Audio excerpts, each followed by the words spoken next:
En el día a día de los profesionales de los datos, generalmente cuando creamos nuevos datasets en SAS suele ser a partir de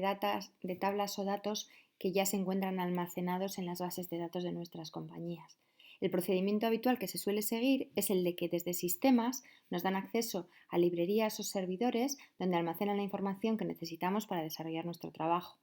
De esta forma, el proceso de importación de estos datos a SAS suele ser muy sencillo y lo único que tenemos que hacer es crear nuevos datasets o nuevas tablas SAS a partir de un paso data o de un paso SQL, donde lo único que estamos haciendo en realidad es copiar los datos de un sitio a otro. La sintaxis que utilizaríamos es tan sencilla como esta, donde lo que estaríamos haciendo en este caso es crear una tabla nueva aquí a partir de una tabla que ya existe en la librería de sistemas que le hemos llamado aquí. Vamos a verlo con un ejemplo en SAS, si os parece. Como veis, aquí tenemos creada esta librería que le hemos llamado sistemas. Estamos simulando en realidad algo que es lo que podría darse en la vida real, en la que, como podéis ver dentro, contiene algunas tablas de las bases de datos de nuestra empresa a las que podemos acceder. La forma de empezar a trabajar con estos datos en SAS es simplemente llevando estas tablas a nuestra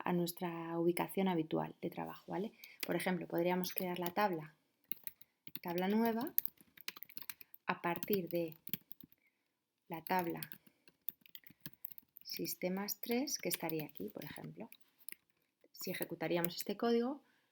lo que estaríamos haciendo sería crear una tabla que, como veis, bueno, es una tabla muy tonta que he creado antes con una variable y una observación, pero la idea es que vierais cómo efectivamente a partir de una tabla que está en la librería de sistemas hemos creado una tabla nueva en SAS con la que podemos empezar a trabajar desde ya. Como veis, el proceso es muy sencillo.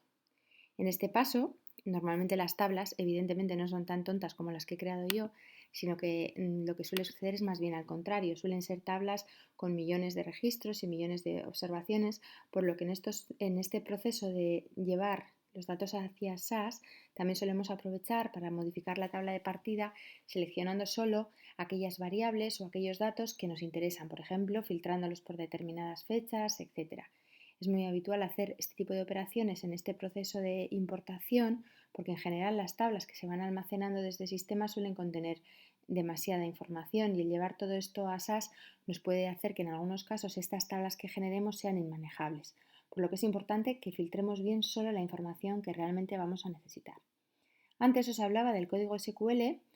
porque os decía que es un código que suele resultar muy eficiente para hacer operaciones, yo los llamaba operaciones en vertical con las tablas de SAS, ¿no?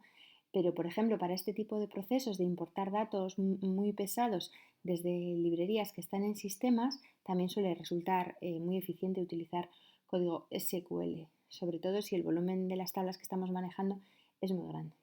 Pero bueno, como decía aquel, esa es otra historia y tendrá que ser contada en otra ocasión.